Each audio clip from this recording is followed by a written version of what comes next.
You might be hearing the word election a lot lately, but what are elections all about? Why do people line up to cast their votes? And what's with all those campaign posters you see everywhere? Let's take a deep dive into the world of elections. By the end of this video, you'll know exactly what an election is, how it works, and why it's so important. Let's get started. An election is a special event where people get to make decisions by voting. Elections can be small, like voting on which ice cream flavor to have at your party, or your family voting on what movie to watch for movie night. Elections can also be big, like citizens voting on the next president. In an election, people vote to choose leaders like the president, governor, or mayor. But that's not all. Elections can also be about making decisions on new laws or important community projects. So when you hear the word election, think about making choices that affect everyone in the community or even the whole country. How does voting work? Long ago, people just shouted out their choices in town halls. But today, elections are secret. Voters write their choices on something called a ballot. A ballot is a way that people cast their votes in an election. The ballot lists the names of the different candidates. It may also include different choices on a policy or law that's being voted on. When people vote, they mark their choices on the ballot, which is then counted to see who won the election or which decisions were made. Ballots are used in many different types of elections. There are a few different kinds of ballots. Paper ballots are usually printed pieces of paper. Voters will fill in a box or circle to mark their choice. These ballots can be counted by people or by machine. Electronic ballots are when people vote on machines or computers. Voters make their choices using a touch screen or by pushing a button. These ballots are recorded and counted electronically. Many states also offer mail-in ballots. This is when people ask for their ballot to be sent to them through the mail. These will be paper ballots. Voters make their choices and then mail the ballots back before Election Day. These are usually used by people who are unable to vote in person on Election Day. Ballots are an important part of making sure everyone's voice is heard in the decision-making process. They help to keep votes secret so that people do not know who you voted for.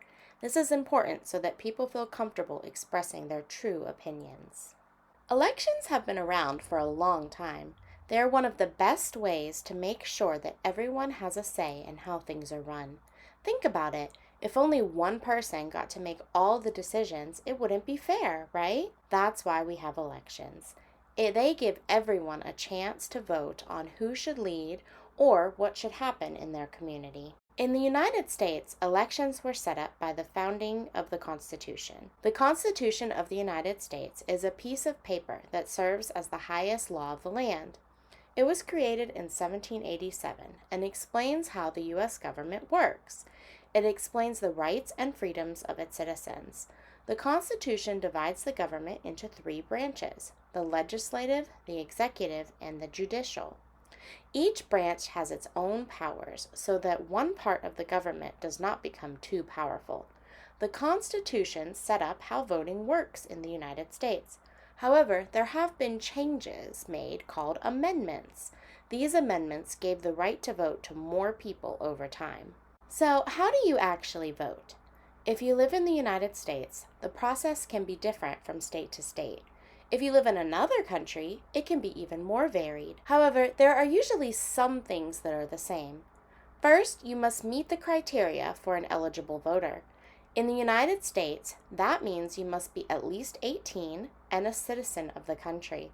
In some states, you cannot vote if you have committed a crime.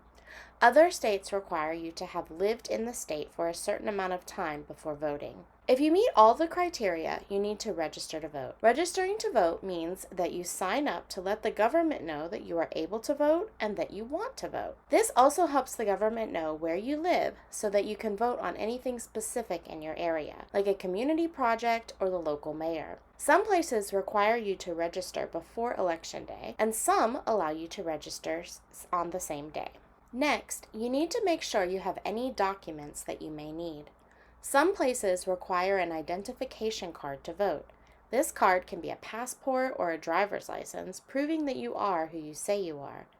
Some people do not agree with this rule and think that it makes it more difficult for poor people to vote. Other people think that this rule helps to stop people from lying when they vote. What do you think? This is an example of an issue that people have different opinions about and can express those opinions by voting.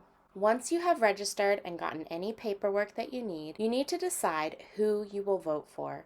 You should research what each candidate stands for. Look at their history and experience. What have they done so far to live up to their beliefs? Do these beliefs align with your own beliefs? Which candidate best fits your vision for the country moving forward? Remember that elections include local and state officials as well, so make sure to research all of the candidates that will be on the ballot. Next, you need to decide how you will vote. Some states allow you to vote through mail. This is called an absentee ballot. If you will be voting this way, you need to ask for your ballot before Election Day. Then you will need to fill it out carefully and mail it back so that it arrives before the deadline that your state has set. Once you have mailed your ballot, you are done voting. If you plan to vote in person, then you can skip that step. If you are voting in person, you need to find out where and when to vote. This is something you need to research before voting. Some states and local areas have different polling places, and you have to vote at the one you are assigned to. This usually has to do with where you live. Some states have what is called early voting. This means you can show up to the polls and cast your ballot early. You need to look at the details for your state to see when early voting is. You may also choose to vote on Election Day. If so, you need to decide what time you're going to show up to the polls. It's important to know when your local polling station closes. You might need to leave work early or cancel an appointment so that you can vote. On Election Day, you go to a special place called a polling place. This could be a school, a community center, or even a library. The polling place is where the ballots will be cast. At the polling place, you will need to check in with an election worker who will give you your ballot. You will go to a private booth to fill it out so that no one else sees your choices. This privacy is important to make sure that people can express their true opinions without anyone knowing what they choose. Once you've made your choices, you can put your ballot into the ballot box and voila, you've just voted. You might be given a voting sticker by an election worker, which you can wear proudly for the rest of the day, showing others that you voted. In India, voters get their fingers inked to show that they voted. Other places might give you a voting pin. In the United States, everyone has not always had the right to vote. In the early days of the United States, only white men who owned property could vote. The voting age was also higher, but over time people fought hard to change that. Thanks to brave activists and important changes to the law, today almost every citizen who's 18 years old can vote, no matter their race, gender, or how much money they have. This is what we call voting rights, and they are a big part of what make elections fair. What is it with all these ads on television and campaign posters stuck in the ground? Did you know that science can play a big part in elections?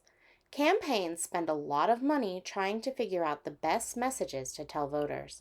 They want to know how citizens think and how they will vote. To get inside the minds of their constituents, they need to know something about human psychology. People will ask potential voters how they might vote. These are called polls, and these polls are taken before actual voting to see how well a candidate is doing. A poll might show that candidate A is leading the race. That means that candidate B needs to do something different or they will lose the election. They might poll a small group of voters and talk to them about certain issues to see how they respond. Messaging plays a big role in who wins an election. Campaigns think of catchy slogans and study how people react to them. They also need to research what topics are important to people.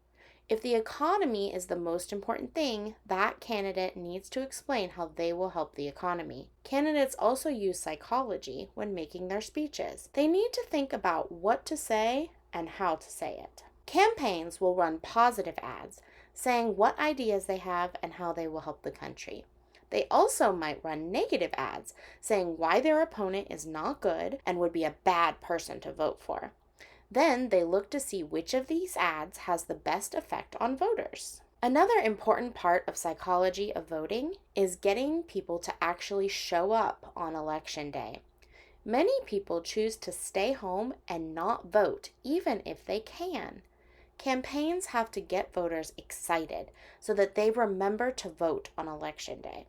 They might have to go door to door to help energize voters and get them registered to vote. Campaigns and candidates use psychology a lot to help them win elections. Now that you know all about elections, why not try some fun activities to put what you've learned into practice? You could start by making your own campaign posters. Think about what issues are important to you and create a poster that encourages people to vote for your idea. Or you could hold a mock election.